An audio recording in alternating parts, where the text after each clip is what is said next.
Hi అండి, welcome back to our channel. నిన్న IPL 2024 match highlights చెప్పుకుందామా అండి. అయితే నిన్న మ్యాచ్ అందరు చూసారా? మీకు మ్యాచ్ చూసాక ఏమనిపించిందండి? లక్నో ఇంకా సిఎస్కే కదండి నిన్న ఆడింది, చెన్నై.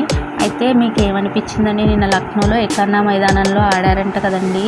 లక్నో జట్టు మరో ఓవర్ ఉన్నప్పుడే 8 వికెట్స్ తేడాతో విజయం సాధించింది కదండి. నిజంగా చెన్నైకి అయితే అది ఊహించని షాకే అండి.